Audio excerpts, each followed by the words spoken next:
어머나, 저게 신부 얼굴이 왜 저래? 진짜 못 봐주겠어. 우리 아들 재훈이의 결혼식은 그렇게 신부를 욕하는 말들로 가득 찬 채 막을 내렸습니다. 그러게? 피부병이라도 걸렸나?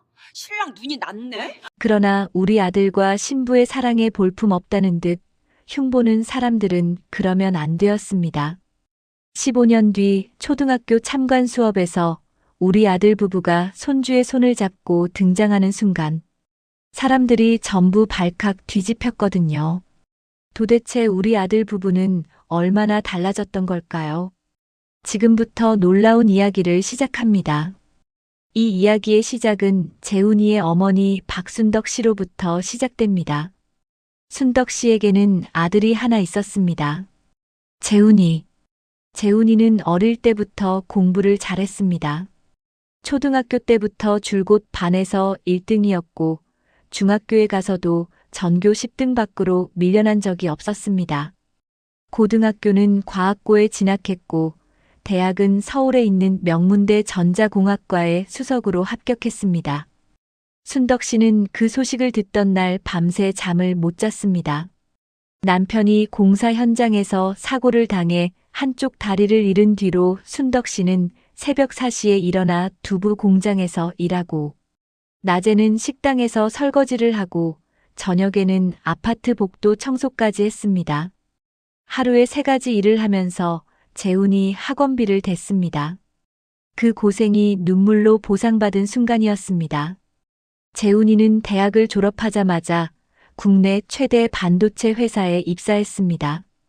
연봉이 신입인데도 6천만 원이 넘었습니다. 순덕 씨는 아들이 첫 월급을 타서 보내준 봉투를 열고 또 울었습니다. 엄마 고생했어. 이제 내가 벌게. 그 한 줄 메모가 적힌 봉투를 순덕 씨는 지금도 서랍 깊숙이 간직하고 있습니다. 재훈이는 회사에서도 두각을 나타냈습니다. 입사 2년 차에 벌써 해외 파견을 다녀왔고 3년 차에는 팀 내 최연소 프로젝트 리더가 되었습니다. 키 182cm의 단정한 얼굴. 학벌에 직장에 외모까지 나무랄 데가 없었습니다. 순덕 씨네 친척들은 명절마다 재훈이 이야기를 했습니다. 재훈이 정도면 며느리감은 의사나 약사는 돼야지. 순덕아, 너 이제 팔자 피겠다. 재벌집 딸도 가능하겠어. 순덕 씨도 솔직히 기대가 있었습니다. 내 아들이 고생은 안 했으면 좋겠다. 좋은 집안의 예쁜 아가씨를 만나서 행복하게 살았으면 좋겠다. 세상 모든 어머니가 그렇듯 순덕 씨의 바람도 그랬습니다. 실제로 재훈이 주변에는 좋은 조건의 여자들이 많았습니다. 회사 동기들이 소개팅을 주선하면 상대는 늘 약사거나 대기업 출신이거나 집안이 좋은 아가씨들이었습니다. 순덕 씨는 재훈이가 그중 한 명을 데려올 줄 알았습니다. 아니, 당연히 그럴 줄 알았습니다. 그런데 말입니다. 사람의 인연이라는 건 누가 짜놓은 각본대로 흘러가지 않습니다. 순덕 씨가 상상도 못했던 일이 벌어졌습니다. 재훈이가 전화를 걸어온 건 어느 겨울밤이었습니다. 엄마, 나 사귀는 사람 있어. 결혼하고 싶어. 순덕 씨는 심장이 뛰었습니다. 기대감에 목소리가 떨렸습니다. 그래, 누구야? 뭐 하는 아가씨인데? 재훈이는 잠깐 말을 멈췄습니다. 그 짧은 침묵이 순덕 씨의 가슴을 철렁하게 만들었습니다. 엄마, 일단 만나봐. 만나면 알아. 재훈이는 그 말만 남기고 전화를 끊었습니다. 순덕 씨는 그날 밤 잠을 이루지 못했습니다. 아들의 목소리에서 느껴지는 간절함, 그리고 동시에 느껴지는 불안함. 뭔가 보통이 아니라는 걸 본능적으로 알았습니다. 일주일 뒤 재훈이가 데려온 여자를 보는 순간 순덕 씨는 할 말을 잃었습니다. 그 여자의 이름은 유미. 도대체 유미에게 무슨 사연이 있었던 걸까요? 유미는 작은 체구의 여자였습니다. 키 155cm의 마른 몸. 그런데 순덕 씨의 시선이 멈춘 건 유미의 얼굴이었습니다. 유미의 왼쪽 얼굴 절반에는 붉은 반점이 퍼져 있었습니다. 태어날 때부터 있었던 혈관종이라고 했습니다. 눈 밑에서 시작해서 볼을 타고 턱선까지 내려오는 크고 선명한 자국이었습니다. 순덕 씨는 놀란 표정을 감추지 못했습니다. 재훈이가 순덕 씨의 눈빛을 읽었습니다. 엄마 유미 정말 좋은 사람이야. 순덕 씨는 아무 말도 할 수 없었습니다. 속으로는 온갖 생각이 다 스쳤습니다. 왜 하필? 우리 재훈이가 왜 하필 이런 아이를? 하지만 아들 앞에서 차마 그런 말은 할 수 없었습니다. 유미는 순덕 씨에게 조심스럽게 인사를 했습니다. 안녕하세요, 어머니. 재훈 씨에게 정말 많은 도움을 받았습니다. 목소리가 작고 떨렸습니다. 고개를 숙인 채로 머리카락을 왼쪽 얼굴 위로 내려 반점을 가리려는 게 보였습니다.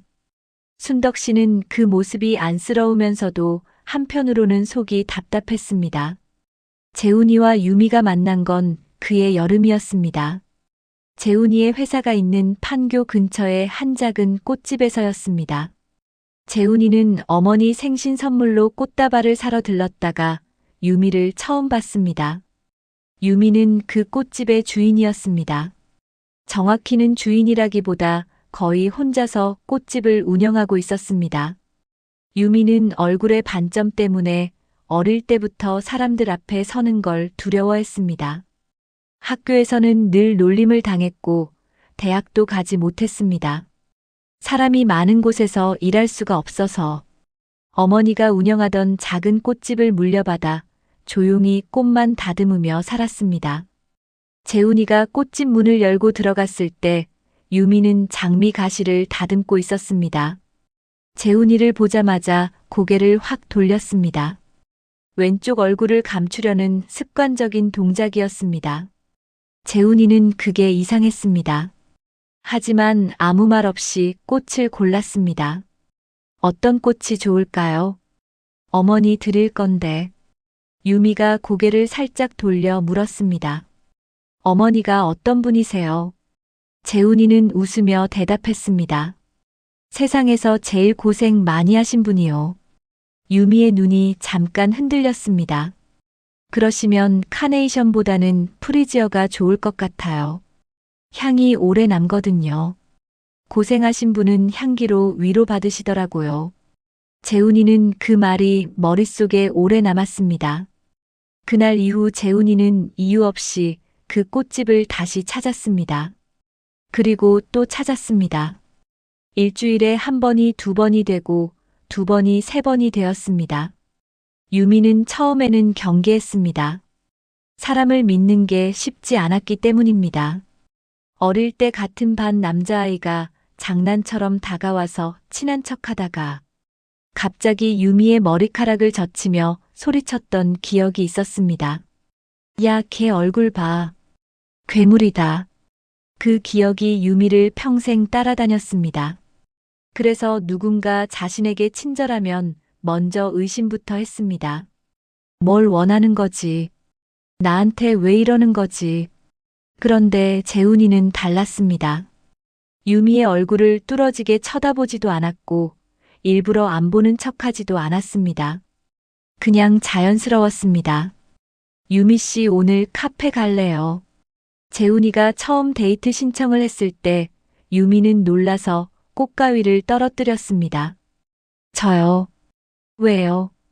그냥요. 유미 씨랑 이야기하면 편해서요. 그 한마디에 유미의 눈에 눈물이 고였습니다.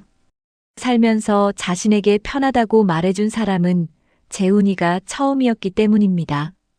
두 사람은 그렇게 만남을 시작했습니다.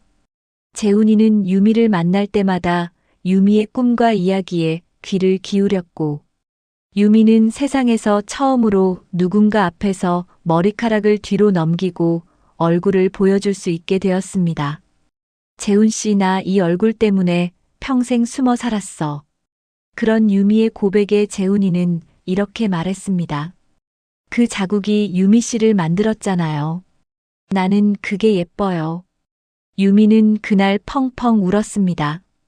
그런데 두 사람의 사랑 앞에는 거대한 벽이 기다리고 있었습니다. 그 벽은 바로 세상의 시선이었습니다. 재훈이와 유미가 사귄 지 1년이 지났을 때 재훈이는 결심을 했습니다. 엄마 나 유미랑 결혼할 거야. 순덕 씨는 그 말을 듣는 순간 눈앞이 캄캄해졌습니다. 1년 동안 마음을 접으라고 돌려 말해봤지만 재훈이의 마음은 꿈쩍도 하지 않았습니다. 순덕 씨는 며칠을 고민하다가 유미를 불러 단둘이 만났습니다. 유미 씨, 내가 할 말이 있어. 순덕 씨의 표정은 굳어 있었습니다. 유미는 순덕 씨 앞에 앉자마자 고개를 숙였습니다. 유미 씨도 알잖아. 우리 재훈이가 어떤 조건인지. 대기업 다니고 얼굴도 잘생기고 학벌도 좋고. 솔직히 이야기하면 재훈이한테는 더 좋은 조건의 여자가 많아. 유미는 아무 말도 하지 못했습니다. 고개만 더 깊이 숙였습니다. 순덕 씨의 말은 계속되었습니다. 내가 유미 씨 싫어서 이러는 거 아니야. 유미 씨 착한 거 나도 알아. 근데 엄마 마음이라는 게 내 아들이 세상에서 손가락질 받는 게 싫은 거야. 순덕 씨의 눈에도 눈물이 맺혔습니다. 유미는 떨리는 목소리로 말했습니다. 어머니, 죄송합니다. 저도 알아요. 제가 재훈 씨한테 어울리지 않는다는 거. 그런데 저 재훈 씨 없으면 안 돼요. 재훈 씨가 저한테 세상을 보여줬어요. 유미의 눈에서 눈물이 떨어졌습니다. 순덕 씨는 그 모습을 보며 마음이 찢어지는 것 같았습니다. 미워할 수도 없고 받아들일 수도 없는 상황. 그게 순덕 씨의 현실이었습니다. 재훈이는 어머니의 반대에도 꺾이지 않았습니다. 엄마 나 유미 아니면 결혼 안 해. 평생 혼자 살 거야. 순덕 씨는 결국 두 손을 들었습니다. 아들을 잃을 수는 없었기 때문입니다. 하지만 세상은 그렇게 쉽게 두 사람을 축복하지 않았습니다. 재훈이가 회사 동료들에게 결혼 소식을 알리자 반응은 싸늘했습니다. 재훈아, 진심이야. 너 그 얼굴 매일 보면서 살 수 있어. 어떤 동료는 대놓고 말했습니다. 야, 솔직히 사진 봤는데 좀 심하지 않아? 너 불쌍해서라도 만나는 거 아니지? 재훈이는 이를 악물었습니다. 내가 누구를 사랑하든 그건 내 인생이야. 재훈이는 그렇게 말하고 자리를 떠났습니다.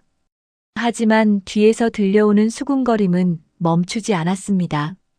유미 쪽도 마찬가지였습니다. 유미의 유일한 친구 2명이 있었는데 그마저도 결혼 이야기를 듣자 고개를 저었습니다. 유미야, 솔직히 너한테 좋은 일이 아닌 것 같아. 그 사람 주변에서 너를 어떻게 볼지 생각해봐. 너 때문에 그 사람만 불쌍해지는 거야. 유미는 그 말을 듣고 며칠을 울었습니다. 자신이 재훈이에게 짐이 되는 건 아닌지, 자신 때문에 재훈이가 손가락질을 받는 건 아닌지, 매일 밤 거울을 보며 자신의 왼쪽 얼굴을 손으로 가려보았습니다. 이게 없었으면, 이것만 없었으면. 유미는 거울 앞에서 하염없이 울었습니다. 그런 유미에게 재훈이가 말했습니다. 유미야, 우리 결혼하자. 세상이 뭐라 하든 나는 널 선택할 거야. 너 하나면 돼. 유미는 그 말에 고개를 끄덕였습니다. 울면서 끄덕였습니다. 두 사람은 결혼을 결심했습니다. 세상 모든 시선을 이겨내겠다고 다짐하면서. 하지만 그들은 몰랐습니다. 진짜 시련은 결혼을 결심한 뒤에야 시작된다는 것을. 특히 결혼식 당일 벌어질 일은 두 사람의 상상을 뛰어넘는 것이었습니다. 결혼 준비는 시작부터 순탄치 않았습니다. 먼저 재훈이의 친척들이 문제였습니다. 순덕 씨의 언니 순자 씨는 전화를 걸어 대뜸 소리를 질렀습니다. 순덕아, 너 미쳤어. 재훈이를 그런 애한테 시집 보내. 아니, 장가 보내. 그 얼굴 가지고 어떻게 바깥에 데리고 다녀. 명절에 그 며느리 데리고 오면 나는 못 본다. 순덕 씨는 전화기를 붙잡고 한참을 말없이 서 있었습니다. 언니 말이 틀린 게 아니라서 반박할 수도 없었고 아들의 선택을 무시할 수도 없어서 그저 침묵만 이어졌습니다. 재훈이 아버지 쪽 친척도 만만치 않았습니다. 작은 아버지는 재훈이를 따로 불러서 직접 이야기했습니다. 재훈아, 삼촌이 솔직하게 말할게. 너 지금 불쌍해서 결혼하는 거지. 사랑이라고 착각하는 거야. 5년만 지나봐. 후회한다. 재훈이는 주먹을 꽉 쥐고 참았습니다. 삼촌, 나는 후회 안 합니다. 이건 제 인생입니다. 작은 아버지는 고개를 저으며 자리를 떠났습니다. 뒤에서 혀를 차는 소리가 또렷하게 들렸습니다. 친척들의 반대는 그 정도에서 그치지 않았습니다. 명절에 모인 자리에서 재훈이의 결혼 이야기가 나오자 이모가 끼어들었습니다. 아이고, 그래서 나중에 애 낳으면 그 얼굴이 유전되는 거 아니야. 손주 얼굴에도 그게 생기면 어떡해. 그 말을 들은 순덕 씨는 밥상을 박차고 나갔습니다. 화장실에 들어가 소리 없이 울었습니다. 내 아들 선택을 왜 이렇게까지 욕을 하는 건지. 재훈이의 대학 동기들도 마찬가지였습니다. 단체 카톡방에 재훈이가 결혼한다고 알리자 잠깐 축하 메시지가 올라왔습니다. 그런데 그 뒤에 누군가 유미의 사진을 구해서 올렸습니다. 반응은 순식간에 바뀌었습니다. 이거 실화냐? 재훈이 눈에 뭐가 씌인 거 아니야. 아, 진짜 좀 심한데. 사진 지워라. 재훈이 보면 어떡해. 재훈이 불쌍하다 진짜. 재훈이는 그 대화를 전부 봤습니다. 하나하나 읽으며 입술을 깨물었습니다. 분노보다는 서글픔이 먼저 밀려왔습니다. 내가 사랑하는 사람을 왜 이렇게까지 조롱하는 건지. 이유가 고작 얼굴 때문인 건지. 재훈이는 그날 밤 유미에게 전화를 걸었습니다. 유미야, 나 오늘 좀 힘들었어. 유미는 아무것도 묻지 않았습니다. 재훈 씨 괜찮아. 나는 익숙해. 어릴 때부터 그런 말 듣고 자랐어. 나 때문에 재훈 씨가 힘든 게 더 미안해. 재훈이는 전화기를 붙잡고 한참 동안 아무 말도 하지 못했습니다. 이 여자가 얼마나 많은 상처를 안고 살아왔는지 가슴이 먹먹했습니다. 유미의 어머니도 걱정이 많았습니다. 유미의 어머니 정숙 씨는 딸을 불러 앉혔습니다. 유미야, 엄마가 반대하는 거 아니야. 근데 그 사람 집안에서 너를 진심으로 받아줄까? 시어머니가 너를 볼 때마다 한숨을 쉬면 너는 견딜 수 있어. 유미는 대답하지 못했습니다. 사실 유미도 두려웠기 때문입니다. 결혼식이 점점 다가오고 있었습니다. 하객 명단을 정리하는데 재훈이 쪽 하객이 눈에 띄게 줄었습니다. 친척 절반이 불참을 통보했습니다. 이유는 다들 비슷했습니다. 그날 일이 있어서, 몸이 안 좋아서. 하지만 진짜 이유를 모르는 사람은 아무도 없었습니다. 재훈이는 그래도 묵묵히 결혼 준비를 이어갔습니다. 유미야, 우리 둘만 행복하면 되는 거야. 재훈이는 그렇게 말했지만 속으로는 불안이 커지고 있었습니다. 결혼식 당일이 다가오고 있었고 그날은 생각보다 훨씬 잔인했습니다. 결혼식 당일 아침, 순덕 씨는 한복을 차려입고 거울을 보며 한숨을 쉬었습니다. 오늘 하루만 잘 넘기자. 제발. 결혼식장은 서울 외곽의 작은 웨딩홀이었습니다. 재훈이가 일부러 작은 곳을 골랐습니다. 사람이 많으면 유미가 부담스러워할까봐. 하지만 작은 곳이라고 해서 시선이 적은 건 아니었습니다. 하객들이 하나둘 모여들기 시작했습니다. 재훈이 회사 동료 몇 명이 왔고 대학 동기 서너 명이 왔습니다. 순덕 씨 쪽에서는 언니 순자 씨가 마지못해 왔고 몇몇 동네 이웃들이 의리로 왔습니다. 유미 쪽에서는 어머니 정숙 씨와 유미의 친구 2명. 그게 전부였습니다. 예식 시작 전 신부 대기실에서 유미는 거울 앞에 앉아 있었습니다. 웨딩드레스를 입은 유미는 떨고 있었습니다. 메이크업 아티스트가 최선을 다해 유미의 왼쪽 얼굴을 커버했지만 완벽하게 가려지지는 않았습니다. 붉은 자국이 파운데이션 밑으로 은은하게 비쳤습니다. 유미는 거울을 보며 눈물을 참았습니다. 오늘만큼은 울지 말자. 재훈 씨한테 예쁜 모습 보여주자. 그때 대기실 문이 열리며 재훈이 대학 동기의 아내 2명이 들어왔습니다. 축하한다며 웃고 있었지만 유미를 보는 순간 표정이 굳었습니다. 한 명이 다른 한 명에게 속삭이는 소리가 들렸습니다. 생각보다 더 심하다. 유미의 손이 떨렸습니다. 들은 척하지 않으려 애썼지만 귀는 막을 수 없었습니다. 예식이 시작되었습니다. 신랑 재훈이가 먼저 입장했습니다. 환하게 웃는 재훈이를 보며 하객들은 박수를 쳤습니다. 잘생기네. 저 정도면 진짜 아깝다. 그 수군거림이 재훈이의 귀에도 들렸습니다. 이어서 신부 입장. 유미가 아버지 없이 어머니 정숙 씨의 손을 잡고 걸어 나왔습니다. 버질로드를 걷는 유미의 발이 떨렸습니다. 조명이 유미의 얼굴을 비췄습니다. 메이크업으로 가렸던 왼쪽 얼굴에 붉은 자국이 드러났습니다.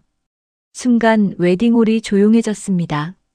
그 정막은 축복의 감동이 아니었습니다. 당혹감이었습니다. 그 순간 누군가의 목소리가 들렸습니다. 어머나 저게 신부 얼굴이 왜 저래. 진짜 못 봐주겠어. 정숙 씨의 손을 잡은 유미의 손에 힘이 들어갔습니다. 정숙 씨가 딸의 손을 꽉 쥐었습니다. 괜찮아. 엄마가 있어. 유미는 입술을 깨물며 한 발 한 발 걸었습니다. 눈에서 눈물이 흘렀지만 고개를 들고 걸었습니다. 재훈이가 기다리고 있었기 때문입니다. 재훈이는 유미의 눈물을 보자마자 버질로드를 뛰어내려갔습니다. 유미에게 다가가 두 손으로 유미의 얼굴을 감싸 잡았습니다. 유미야 괜찮아. 나만 봐. 나만 보면 돼. 웨딩홀에 잠시 조용한 정적이 흘렀습니다. 하지만 그마저도 오래가지 않았습니다. 뒤쪽에서 킥킥거리는 소리가 들렸습니다. 식이 끝난 뒤에는 더 노골적이었습니다. 피로 연장해서 재훈이의 순자 이모가 옆 사람에게 말하는 소리를 순덕 씨가 들었습니다. 재훈이 인생 저걸로 끝이야. 저 얼굴 보고 매일 사는 게 보통이겠어. 피부병이라도 걸렸나 싶더라. 순덕 씨는 주먹을 쥐고 참았습니다. 내 아들이 선택한 사람인데 더 이상 흔들리지 말자고 다짐했습니다. 결혼식은 그렇게 끝났습니다. 축복은 거의 없었고 남은 건 수군거림과 조롱뿐이었습니다. 유미는 그날 밤 웨딩드레스를 벗고 혼자 화장실에서 울었습니다. 재훈 씨 미안해. 나 때문에 창피했지. 재훈이는 화장실 문 앞에 앉아서 말했습니다. 유미야, 오늘이 우리 인생에서 제일 슬픈 날이었어. 근데 앞으로는 무조건 행복할 거야. 내가 약속할게. 그 약속이 지켜질 수 있을까? 두 사람의 결혼 생활은 시작부터 가시밭길이었고 그 가시는 점점 더 깊어지고 있었습니다. 결혼 후 첫 해는 조용했습니다. 재훈이는 회사에 다녔고 유미는 꽃집을 이어갔습니다. 둘만의 작은 원룸에서 시작한 신혼이었지만 두 사람은 행복했습니다. 매일 저녁 재훈이가 퇴근하면 유미가 만든 밥을 같이 먹었고 주말에는 작은 공원을 산책했습니다. 유미는 재훈이와 함께 있으면 세상의 시선이 두렵지 않았습니다. 그런데 결혼 1년이 조금 지났을 때 유미에게 예상치 못한 소식이 찾아왔습니다. 건강검진 결과였습니다. 유미의 왼쪽 얼굴에 있던 혈관종이 점점 커지고 있다는 진단이 나온 겁니다. 의사는 조심스럽게 말했습니다. 지금 당장 위험한 건 아닙니다. 하지만 방치하면 시력에 영향을 줄 수 있고 두통이나 출혈 가능성도 있습니다. 수술을 고려해 보시는 게 좋겠습니다. 수술이요. 유미의 목소리가 떨렸습니다. 레이저 치료와 수술을 병행하면 상당 부분 개선할 수 있습니다. 다만 비용이 많이 듭니다. 보험 적용이 안 되는 부분이 커서 최소 5천만 원에서 1억까지 예상하셔야 합니다. 유미는 그 자리에서 아무 말도 할 수 없었습니다. 5천만 원. 재훈이 월급으로 생활비를 겨우 맞추고 있는데 그 돈을 어디서 마련한단 말입니까? 유미는 재훈이에게 말하지 않으려 했습니다. 재훈 씨한테 또 짐이 되고 싶지 않아. 하지만 숨길 수 없었습니다. 두통이 잦아지고 가끔 코피가 나기 시작했기 때문입니다. 재훈이가 눈치를 챘습니다. 유미야, 병원 가자. 제발 나한테 숨기지 마. 병원에서 설명을 들은 재훈이는 한참 동안 아무 말이 없었습니다. 그리고 나서 유미의 손을 잡으며 말했습니다. 유미야, 수술하자. 내가 돈 마련할게. 어떻게? 재훈이는 그날 밤 잠을 자지 않고 무언가를 검색하고 또 검색했습니다. 그리고 며칠 뒤 재훈이는 순덕 씨에게 전화를 걸었습니다. 엄마, 나 회사 그만두려고. 순덕 씨는 전화기를 놓칠 뻔했습니다. 뭐라고? 나 사업할 거야. 재훈이의 계획은 이랬습니다. 반도체 회사에서 3년간 일하며 익힌 기술력과 공학적 지식을 바탕으로 피부 개선 LED 의료기기를 개발하겠다는 것이었습니다.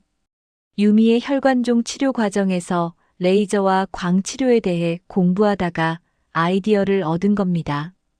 국내에는 가정용 피부 치료 기기 시장이 아직 초기 단계라는 것을 파악했고 자신의 전자공학 전공과 회사에서 쌓은 반도체 광학 기술을 접목하면 승산이 있다고 판단한 겁니다. 순덕 씨는 기가 막혔습니다. 재훈아, 너 정신이 있는 거야, 없는 거야? 대기업을 왜 그만둬? 사업이 쉬운 줄 알아.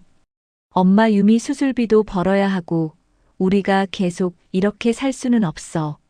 내가 한번 해볼게. 순덕 씨는 반대했습니다. 강하게 반대했습니다.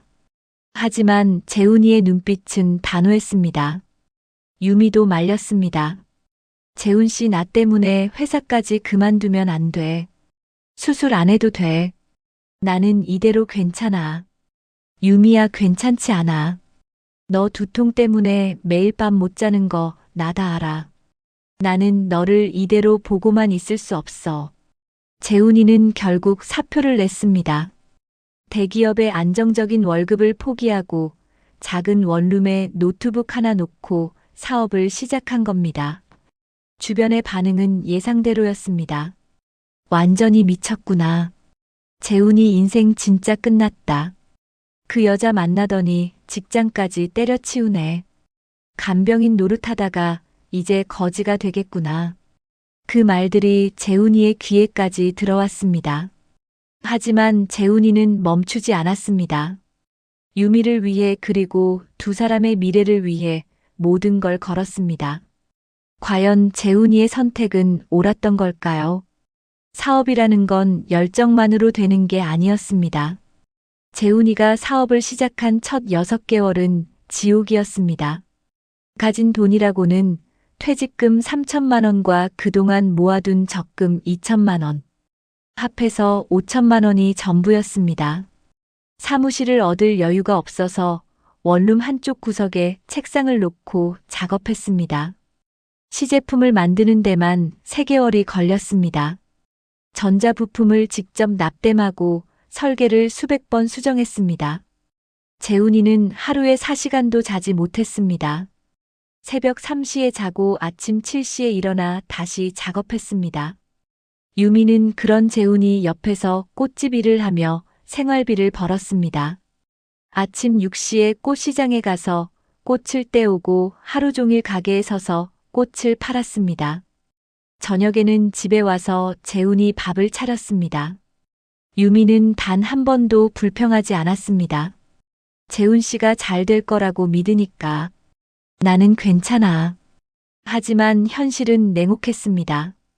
시제품이 완성되고 투자를 받으러 다녔지만 어디에서도 관심을 보이지 않았습니다. 대기업 출신이라고 하면 고개를 끄덕이다가도 사업 내용을 듣고는 표정이 바뀌었습니다. 가정용 피부 치료 기기요.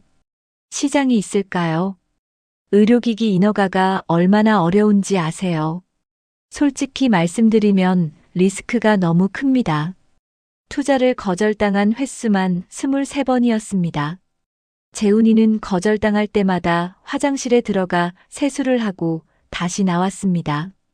울지 않으려고 찬물로 얼굴을 때렸습니다. 돈은 빠르게 줄어갔습니다.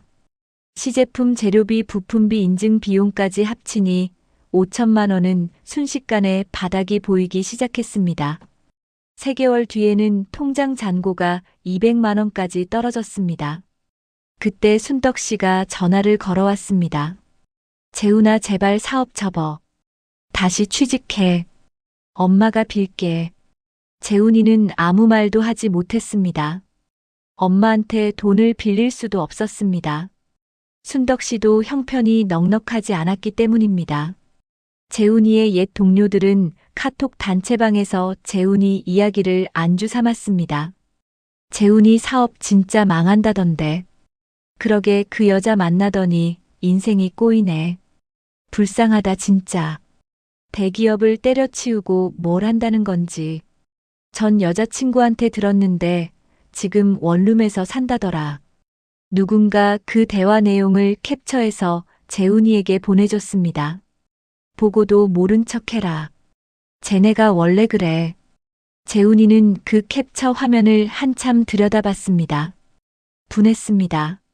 하지만 더 분한 건 반박할 수 없다는 거였습니다. 지금 실제로 돈이 없고 사업은 안 되고 아내 수술비조차 마련하지 못하고 있으니까. 유미는 그런 재훈이의 상태를 모를 리 없었습니다. 어느 날 밤 유미가 재훈이에게 조용히 말했습니다. 재훈 씨, 나 수술 진짜 안 해도 돼. 우리 다시 직장 알아보자. 나 이 얼굴로 30년 넘게 살았어. 앞으로도 살 수 있어.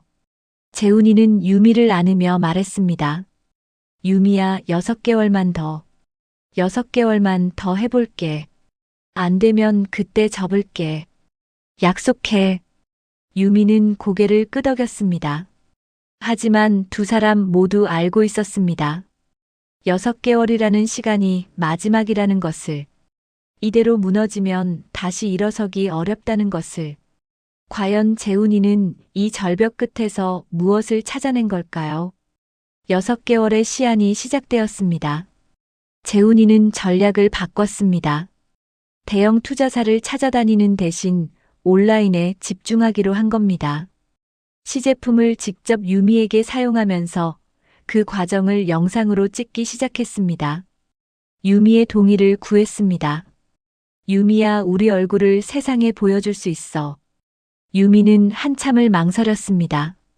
세상에 자신의 얼굴을 당당하게 보여준다는 건 30년 넘게 숨어온 유미에게 가장 두려운 일이었습니다. 하지만 유미는 결심했습니다. 재훈 씨가 나를 위해 모든 걸 걸었는데 나도 뭐라도 해야지. 첫 번째 영상이 올라갔습니다. 유미의 맨 얼굴이 화면에 나왔습니다. 왼쪽 얼굴의 붉은 반점이 선명하게 보였습니다. 그리고 재훈이가 직접 만든 LED 기기를 유미의 얼굴에 대며 치료하는 장면이 이어졌습니다. 영상 제목은 이랬습니다. 아내의 얼굴을 위해 대기업을 그만둔 남편의 도전. 처음에는 조회수가 몇백에 불과했습니다. 댓글에는 응원도 있었지만 악플도 있었습니다. 저걸 기기라고 만든 거야. 사기 아니야. 동정 마케팅이네. 재훈이는 이를 악물고 2번째 영상을 올렸습니다. 3번째, 4번째. 매주 한 편씩 유미의 변화 과정을 기록했습니다. 2개월이 지나자 유미의 왼쪽 얼굴에 미세한 변화가 나타나기 시작했습니다. 붉은 반점의 색이 조금씩 옅어지고 있었습니다. 그 영상이 올라간 날 조회수가 갑자기 50만을 찍었습니다. 사람들이 놀라기 시작한 겁니다. 진짜 효과가 있는 거야. 남편이 직접 만들었다고. 이거 살 수 있어. 댓글이 폭주했습니다. 주문 문의가 쏟아지기 시작했습니다. 재훈이는 밤을 새워 제품을 만들었습니다. 수작업이라 하루에 5대가 한개였습니다. 유미가 포장을 맡았습니다. 꽃집을 임시로 닫고 재훈이 옆에 붙었습니다. 두 사람은 원룸 바닥에 부품을 펼쳐놓고 새벽까지 조립하고 포장했습니다. 3개월 뒤 재훈이의 영상 구독자가 100만을 넘었습니다. 유미의 얼굴 변화가 점점 뚜렷해지면서 영상마다 수백만 조회수를 기록했습니다. 5개월째에 한 대형 투자사에서 연락이 왔습니다. 재훈 씨, 저희가 30억 투자하겠습니다. 재훈이는 전화를 끊고 유미를 안고 울었습니다. 유미야, 우리 해냈어. 투자금이 들어오면서 모든 게 빠르게 돌아가기 시작했습니다. 공장을 세우고 직원을 뽑고 의료기기 인증을 받았습니다. 제품이 정식 출시되자 첫 달 매출이 15억이었습니다. 3개월 뒤 월 매출 50억. 1년 뒤에는 연 매출 800억의 회사가 되었습니다. 재훈이는 그 돈으로 가장 먼저 유미의 수술을 예약했습니다. 국내 최고의 피부과 전문의에게 레이저 수술과 재건 치료를 받았습니다. 수술은 6개월에 걸쳐 5차례 진행되었습니다. 그리고 마지막 수술이 끝났을 때 유미의 왼쪽 얼굴에서 붉은 반점이 거의 사라져 있었습니다. 30년 넘게 유미를 괴롭혀왔던 그 자국이 드디어 옅어진 겁니다. 유미는 거울을 보고 한참 동안 서 있었습니다. 손으로 왼쪽 얼굴을 만져보았습니다. 처음으로 머리카락을 귀 뒤로 넘기고 양쪽 얼굴을 다 드러낸 채 거울을 봤습니다. 재훈 씨, 나 예뻐. 재훈이는 웃으며 대답했습니다. 원래 예뻤어. 세상이 몰랐을 뿐이야. 재훈이의 회사는 계속 성장했습니다. 국내를 넘어 해외 12개국에 수출을 시작했고 직원 수는 300명을 넘겼습니다. 재훈이는 이제 누가 봐도 성공한 CEO였습니다. 그리고 유미는 더 이상 얼굴을 숨기지 않는 당당한 여자가 되어 있었습니다. 하지만 아직 끝이 아니었습니다. 과거에 두 사람을 조롱했던 사람들과 마주할 날이 다가오고 있었습니다. 결혼 후 10년이 흘렀습니다. 재훈이와 유미 사이에는 아들 하나가 태어났습니다. 이름은 시우. 시우는 재훈이를 닮아 키가 크고 유미를 닮아 눈이 맑았습니다. 시우가 초등학교에 입학한 해봄이었습니다. 학교에서 참관 수업 안내장이 왔습니다. 유미는 그 종이를 보며 잠깐 멈칫했습니다. 참관 수업이라는 건 교실 뒤에 부모들이 줄지어 앉아서 아이의 수업을 지켜보는 자리입니다. 다른 부모들의 시선을 한몸에 받는 자리이기도 합니다. 10년 전의 유미였다면 절대 가지 못했을 겁니다. 하지만 지금의 유미는 달랐습니다. 수술 후 달라진 얼굴, 그리고 재훈이와 함께 쌓아온 자신감. 유미는 웃으며 말했습니다. 재훈 씨, 우리 같이 가자. 참관 수업 당일 아침이었습니다. 유미는 거울 앞에서 옷을 골랐습니다. 단정한 베이지색 코트에 심플한 귀걸이. 왼쪽 얼굴을 가리던 긴 머리카락을 뒤로 넘기고 양쪽 귀를 다 드러냈습니다. 재훈이는 잘 맞는 네이비 수트를 입고 시우의 손을 잡았습니다. 세 사람이 현관문을 나섰습니다. 학교 주차장에 재훈이의 차가 도착했을 때 주변 학부모들의 시선이 일제히 쏠렸습니다. 차에서 내린 재훈이는 182cm의 키에 딱 맞는 수트를 입은 단정한 남자였습니다. 유미는 코트 자락을 여미며 환하게 웃었습니다. 왼쪽 얼굴의 흔적은 아주 가까이에서 봐야 겨우 보일 정도였습니다. 오히려 유미의 맑은 피부와 또렷한 이목구비가 눈에 들어왔습니다. 시우가 두 사람의 손을 잡고 교실로 걸어 들어갔습니다. 교실 뒤에는 이미 학부모들이 앉아 있었습니다.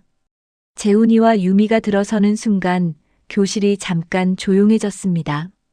한 학부모가 옆 사람에게 속삭였습니다. 저 부부 누구야? 연예인이야. 재훈이와 유미를 알아본 사람은 아무도 없었습니다. 그런데 그 학부모들 중에 낯익은 얼굴이 있었습니다. 재훈이의 대학 동기 정민이의 아내 소영이였습니다. 소영이는 재훈이와 유미의 결혼식에서 신부 대기실에 들어와 생각보다 더 심하다고 속삭였던 바로 그 사람이었습니다. 소영이가 유미를 알아보는 데는 시간이 좀 걸렸습니다. 어디서 봤지? 혹시? 소영이의 표정이 굳었습니다. 유미 씨. 유미는 소영이를 보며 미소를 지었습니다. 안녕하세요. 오랜만이에요. 소영이는 유미의 달라진 모습에 할 말을 잃었습니다. 참관 수업이 끝난 뒤 복도에서 소영이가 다른 학부모에게 말하는 소리가 들렸습니다. 저 사람이 그때 그 얼굴에 반점 있던 여자야. 남편이 지금 의료기기 회사 CEO래. 연 매출이 수백억이라더라. 순식간에 소문이 퍼졌습니다. 학부모들이 재훈이와 유미를 힐끗힐끗 쳐다봤습니다. 놀라움과 부러움이 섞인 시선이었습니다. 재훈이의 옛 동기들에게도 소식이 전해졌습니다. 재훈이가 성공했다는 건 업계에서는 이미 알려져 있었지만 유미의 변화까지 직접 확인한 건 이번이 처음이었습니다. 카톡 단체방이 다시 들끓었습니다. 야, 재훈이 부인 완전 달라졌다며. 회사가 연 매출 800억이라던데 진짜야. 와, 그때 우리가 한 말들. 그때 그 대화방에서 불쌍하다, 인생 끝났다, 조롱했던 사람들이 이제는 다른 말을 하고 있었습니다. 재훈이한테 연락해봐야 하나. 솔직히 좀 부럽다. 재훈이와 유미는 그런 소문에 신경 쓰지 않았습니다. 시우의 손을 잡고 학교를 나서며 유미가 말했습니다. 재훈 씨 오늘 행복해. 나도. 하지만 과거의 상처가 완전히 아문 건 아니었습니다. 곧 재훈이와 유미 앞에 과거를 청산할 마지막 무대가 펼쳐지려 하고 있었습니다. 참관 수업이 있고 한 달 뒤 재훈이에게 연락이 왔습니다. 대학 동기 모임 초대였습니다. 10년 만에 열리는 큰 동기 모임이라고 했습니다. 재훈이는 처음에 가지 않으려 했습니다. 10년 전 카톡 단체방에서 자신과 유미를 조롱했던 사람들을 굳이 만나고 싶지 않았습니다. 그런데 유미가 말했습니다. 재훈 씨 가자. 나 이제 안 무서워. 재훈이는 유미의 눈을 바라봤습니다. 10년 전 꽃집에서 고개를 돌리며 얼굴을 감추던 유미가 아니었습니다. 당당하고 단단한 눈빛이었습니다. 재훈이는 고개를 끄덕였습니다. 모임 당일 강남의 한 고급 레스토랑이었습니다. 동기 30여 명이 모여 있었습니다. 재훈이와 유미가 도착하기 전부터 사람들은 수군거리고 있었습니다. 재훈이 온다며. 부인도 같이 온대. 궁금하기도 하고 불편하기도 한 분위기였습니다. 재훈이와 유미가 레스토랑 문을 열고 들어선 순간 대화가 멈췄습니다. 재훈이는 네이비 수트에 깔끔하게 정돈된 모습이었고 유미는 블랙 원피스에 자신감 넘치는 미소를 짓고 있었습니다. 얼굴에는 아주 가까이 보지 않으면 모를 정도의 흔적만 남아 있었습니다. 10년 전 결혼식에서 못 봐주겠다고 했던 그 얼굴이 맞는지 사람들은 두 눈을 의심했습니다. 정민이가 먼저 다가왔습니다. 재훈아 오랜만이다. 정민이는 웃고 있었지만 눈에는 당혹감이 가득했습니다. 그래 오랜만이야. 재훈이는 담담하게 대답했습니다. 자리에 앉자 동기들의 이야기가 시작되었습니다. 대부분 남편 자랑, 아내 자랑이었습니다. 우리 남편은 로펌 파트너야. 우리는 작년에 방배동으로 이사했어. 우리 남편이 차를 바꿨는데 서로 자랑을 늘어놓으며 은근히 재훈이를 의식했습니다. 10년 전에는 재훈이를 불쌍하다 했지만 지금은 재훈이의 성공 소문을 들은 터라 미묘한 견제가 섞여 있었습니다. 재훈이는 조용히 듣고만 있었습니다. 유미도 미소만 짓고 있었습니다. 그때 정민이 아내 소영이 입을 열었습니다. 유미 씨 진짜 많이 달라졌다. 솔직히 깜짝 놀랐어. 그런데 소영이의 말투에는 진심 어린 칭찬이 아니라 과거의 기억을 환기시키려는 듯한 뉘앙스가 있었습니다. 예전에 결혼식 때 봤을 때는 진짜 솔직히. 소영이가 말을 잇기 전에 재훈이가 입을 열었습니다. 소영 씨. 재훈이의 목소리는 차분했지만 단단했습니다. 소영 씨가 우리 결혼식 때 신부 대기실에서 한 말 기억나요? 생각보다 더 심하다. 그거 유미가 다 들었어요. 레스토랑이 조용해졌습니다. 소영이의 얼굴이 빨갛게 변했습니다. 재훈이는 자리에서 일어나며 동기들을 둘러봤습니다. 여기 있는 사람들 중에 10년 전에 우리 카톡방에서 뭐라고 했는지 기억나는 사람 있어요. 재훈이 불쌍하다. 인생 끝났다. 그 여자 만나더니 꼬인다. 사업 망한다. 다 기억합니다. 아무도 입을 열지 못했습니다. 재훈이는 유미의 손을 잡으며 말을 이었습니다. 근데 나는 오늘 그 말들 때문에 여기 온 거 아닙니다. 사과를 받으러 온 것도 아니에요. 그냥 한 가지만 말하고 싶었어요. 사람을 겉모습으로 판단하지 마세요. 유미는 세상에서 제일 강한 사람이에요. 나보다 강해요. 이 사람이 없었으면 지금의 나도 없었어요. 유미의 눈에 눈물이 고였습니다. 하지만 이번에는 서러운 눈물이 아니었습니다. 재훈이는 마지막으로 한마디를 더했습니다. 아, 그리고 저희 회사 가맹 사업 문의가 많이 오는데 예전에 저희한테 했던 말들 생각하면 같이 사업하긴 어려울 것 같습니다. 사람 됨됨이를 중요하게 보거든요. 그 말에 몇몇 동기들의 얼굴이 하얗게 질렸습니다. 실제로 재훈이 회사의 대리점 사업에 관심을 갖고 연락했던 동기가 몇 명 있었기 때문입니다. 재훈이는 유미의 손을 잡고 레스토랑을 나왔습니다. 밖에는 가을바람이 불고 있었습니다. 유미가 재훈이에게 기대며 말했습니다. 재훈 씨 고마워. 나 오늘 진짜 행복해. 재훈이는 유미의 머리를 쓰다듬으며 말했습니다. 유미야, 이제 뒤돌아보지 말자. 우리 앞에만 보자. 두 사람은 시우를 데리러 가는 길에 차 안에서 웃었습니다. 창밖으로 보이는 강남의 불빛이 반짝였습니다. 그해 겨울 재훈이와 유미는 한강이 보이는 펜트하우스로 이사했습니다. 순덕 씨도 함께 모시고 순덕 씨는 유미의 손을 잡으며 말했습니다. 유미야, 그때 엄마가 미안했어. 너를 못 알아봐서 미안했어. 유미는 고개를 저으며 웃었습니다. 어머니 아닙니다.